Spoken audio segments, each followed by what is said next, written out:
हाय। फ़िलहाल मैं पश्चिम बंगाल का एक गाँव में हूँ और फ़िलहाल ये सुबह का टाइम है और यहाँ पे आने का एक अलग मकसद है। जैसे आपको पता है आपने ब्लॉग देखा, बहुत सारे टाइप का ब्लॉग है, जैसे फूड ब्लॉगिंग हो सकता है या फिर कुछ अच्छा चीज़ जो दिखाने के लिए है, उसमें बहुत सारा ब्लॉग बनाया हुआ है अभी तक। मैं फ़िलहाल यहाँ पे हूँ इसी वजह से, क्योंकि आपने शायद कभी ना कभी पान खाए होंगे। जैसे आपने रील्स में देखे होंगे कि फायर पान और काफ़ी हद तक बहुत सारे पान का जो वैरायटी मिलता है पानों की दुकान में, या फिर गांव में जाएंगे या फिर छोटी शहर में आपको बहुत सारे ऐसे पानों का डिफरेंस टाइप जो पान खाने के लिए मिलता है। कई जगह पे ऐसे भी होता है कि 10 रुपए में आपको 2 पान मिलता है। कई जगह पे मैंने ऐसे भी देखा कि 5 रुपए में 2 पान मिलते हैं और कहीं जगह ऐसे भी है जहाँ पे आपको 100 या 200 या 500 तक मैंने पान का जो प्राइस होता है, यानी पान का जो रेट होता है, वो मैंने देखा। लेकिन क्या आपको पता है कैसे ये पान उगते और कहाँ उगते? क्या आपके मन में कभी ये सवाल आया है? अगर सवाल आया है तो मैं आज आपको दिखाने वाला हूँ। बाहर से ये कुछ ऐसे दिखता है और हर इस खेती के बाहर आपको एक तालाब भी देखने के लिए मिलेगा। फिलहाल इस तालाब का पानी बहुत नीचे जा चुका है, क्योंकि समर का सीजन है। इसके लिए पानी बहुत ज़्यादा बार डालना पड़ता है। हवा ज़्यादा अंदर ना जाए इसके वजह से ये नेट जो आपको दिख रहा है, ये बाज़ार से ख़रीद के टांग दिया गया है और तेज़ हवा की वजह से कभी ये गिर ना जाए, इसके वजह से आप देख सकते हैं लोहे का जो तार मिलता है बांधने के लिए, ये यहाँ पे डाल दिया जा सकता है।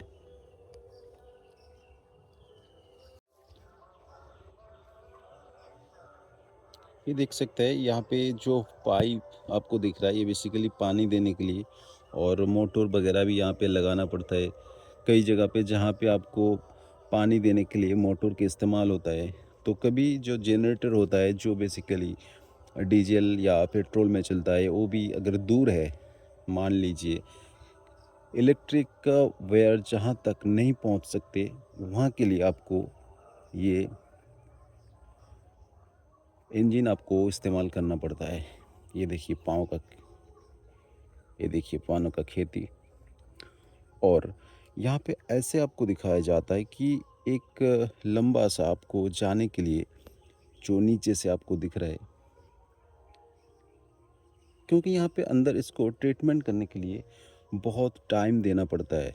बहुत सारा प्रोसेस है जिसकी वजह से आपको ये ऐसे आपको एक लंबा लाइन से आपको दिखेगा।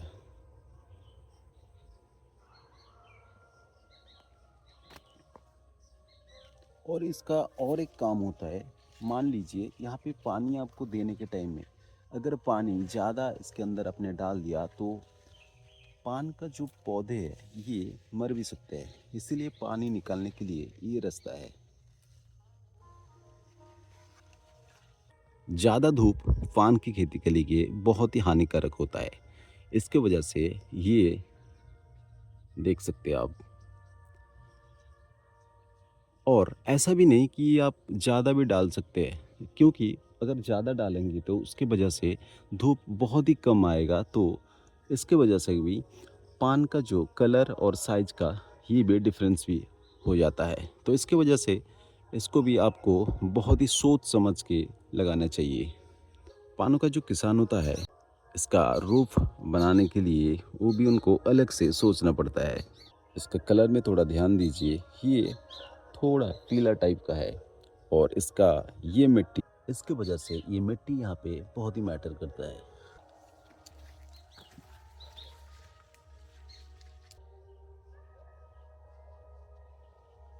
आपके मन में ये भी सवाल आया होगा कि अगर ये ऊपर तक पहुँच जाएगा तो उसके बाद क्या करते हैं इसको? इस सवाल का जवाब है, अगर ये ऊपर तक पौधे पहुँच जाता है तो पहले इस पान को निकालना पड़ता है। यानी पान पूरा एक-एक करके तोड़ना पड़ता है, लोगों की मदद से, या कभी किसान खुद ही तोड़ लेते हैं। इसकी वजह से बहुत सारे टाइम भी उसको देना पड़ता है। जैसे मान लीजिए ये पूरा तोड़ने के बाद ये खाली दिखता है बिल्कुल। अभी जो आपको दिख रहा है बहुत सारा पान, ये बिल्कुल खाली दिखेगा। सिर्फ ऊपर का ये 1 या 2 पान छोड़ के, क्योंकि ये होना बहुत ज़रूरी होता है। और उसके बाद लोगों की वजह से जो मज़दूर होता है, ये एक-एक करके यहाँ से नीचे उतार देते हैं और इसका हाइट बहुत ही नीचे लाया सकता है। इस खेती के अंदर इस्तेमाल किए गए हर चीज़ आपको नेचुरल मिलेगा। जैसे मान लीजिए इसको पकड़ने के लिए जो यहाँ पे आप नज़र दीजिए, बाँधने के लिए कुछ रस्सी टाइप जो मिलता है, ये भी आपको बाज़ार में मिलेगा। जो खेती होता है उसका भी अलग से। हर लाइन में ऐसे कई सारे बाम्बू या पेड़ का छोटे काट के यहाँ पे लगाया जाता है। तो ऊपर का सेट ये नीचे की तरफ आ जाएगा और इसके वजह से पानों का भी नुकसान हो सकता है। इसके वजह से इसको अलग से टांग दिया जाता है। पानों का ये ऊपर का हिस्सा ज़्यादातर ध्यान देना पड़ता है, क्योंकि कभी कभी कीड़े मकोड़े भी इसके अंदर आ जाता है। तो तभी इसको उल्टा करके ऐसे देखना पड़ता है कि इसके अंदर कुछ कीड़ा या मकोड़ा कुछ है कि नहीं। फिलहाल आप देख सकते हैं इसके अंदर कुछ भी कीड़ा है नहीं। तो अगर कुछ कीड़ा या मकोड़े कुछ भी लगता है, तो पान को रक्षा करने के लिए उसके वजह से कुछ मेडिसिन जो मार्केट में मिलता है, उसको यहाँ पे यूज करना पड़ता है उसी टाइम। पौधे का इस साइड आप देख सकते हैं, जैसे ये इसके अंदर से पान तोड़ा गया, इसीलिए ये अभी बिल्कुल ऐसा दिख रहा है। तो जब पान का पूरा ये तोड़ सकते हैं आप, तो उसके बाद ये बिल्कुल ऐसा ही दिखेगा। उसके बाद इसको नीचे लाया जा सकता है, क्योंकि ऊपर तक पहुंचने के बाद नीचे लाना ज़रूरी होता है।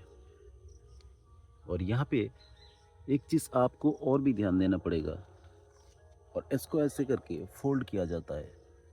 लेकिन अगर ज़्यादा हो जाता है तो मिट्टी से उसको खाना खींचने के लिए इस पौधे को और भी मिट्टी डालना पड़ता है। और ये कुछ ऐसा दिखता है, देखिए इसके ऊपर मिट्टी डाला हुआ है। और आपको शायद पता नहीं, लेकिन पानों का भी बहुत सारे डिफरेंसेस भी होता है, जैसे कलर का। और बड़े या छोटे होते हैं इसकी वजह से भी कुछ अलग दिखता है, लेकिन जो कलर है वो भी बहुत मैटर करता है। जैसे खेती होता है, खेती में जब उगते हैं उसके बाद जब बेचने के लिए लोग बाज़ार जाते हैं, मैंने कई लोगों से यहाँ पे बातें भी किया। उन्होंने बताया कि ये बेसिकली कलर के ऊपर और साइज़ के ऊपर डिपेंड करता है कि इसका इसका प्राइस कितना होगा। जैसे मान लीजिए एक बड़े पत्ता और उसका कलर थोड़ा पीला टाइप है, उसका प्राइस थोड़ा ज़्यादा होता है।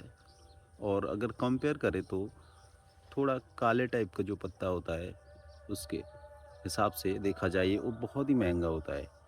तो ये भी डिपेंड करता है बेसिकली नेचर के ऊपर, यानी मिट्टी कैसा है, यहाँ का वेदर कैसा है। तो इसके ऊपर ही डिपेंड करता है ये कलर और पानों का साइज़ का। मिट्टी और पानी और जैसे ये धूप, बहुत कुछ मैटर करता है, वेदर का भी।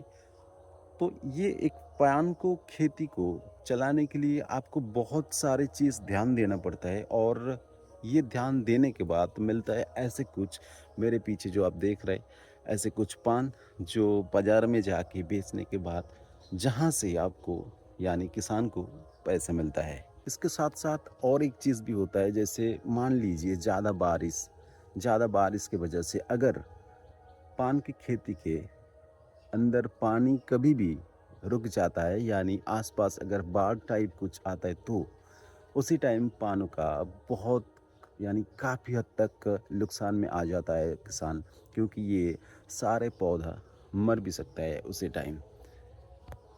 ये नया कुछ नहीं, बहुत सारे यानी बहुत टाइम भी ऐसा भी हुआ है कि पानी की वजह से यानी ज़्यादा बारिश की वजह से पौधे मर गया, और उसके बाद किसान को भारी हद तक नुकसान भी झेलना पड़ता है। और ये शायद आपको दिखने में बहुत ईजी लग रहा है कि इसका प्रोसेस बहुत ईजी होगा, लेकिन बिल्कुल नहीं। मेरा जितना एक्सपीरियंस है इन लोगों के साथ बात करने के बाद मुझे जितना पता चला कि ये काफ़ी हद तक बहुत ही हार्ड प्रोसेस, यानी बहुत सारा चीज़ ध्यान देना पड़ता है। जैसे मैंने बताया कि आपको धूप कितना आ रहा है, उसकी वजह से पानी कब देना चाहिए, या 2 या 3 दिन में, या 4 या 5 दिन में, ये भी आपको ध्यान देना पड़ता है। पानी का खेती के अंदर आके देखना पड़ता है कि पानी का हालत कैसा है। फिलहाल सुबह का टाइम, इसीलिए पान को आप इतना फ्रेश दिख रहा है, लेकिन जब दोपहर का टाइम आता है, खास करके इस मौसम में, यानी समर के सीजन में जब ज़्यादा धूप निकलता है, तो उसकी वजह से कभी-कभी ये भी होता है कि पान थोड़ा मुरझा जाता है। तो उसकी वजह से पानी कब देना पड़ता है, ये भी बहुत मैटर करता है, क्योंकि अगर आपने ज़्यादा पानी भी डाल दिया तो पानों का काफ़ी हद तक नुकसान भी होता है। और पेस्टिसाइड, फर्टिलाइज़र कब देना है, ये भी बहुत मैटर करता है, जिसकी वजह से ये कलर दिखता है और इसका साइज़। तो फिलहाल मैंने आपको बताया इतना ही, और अगर आपको और भी कुछ चीज़ जानना है पानी के बारे में, कैसे उगते हैं और इसका डिटेल्स में आपको जानना है, तो अगली बार एक वीडियो और भी लाऊँगा अगर आपको चाहिए तो। तो फिलहाल बस इतना ही, मिलते हैं अगले वीडियो में।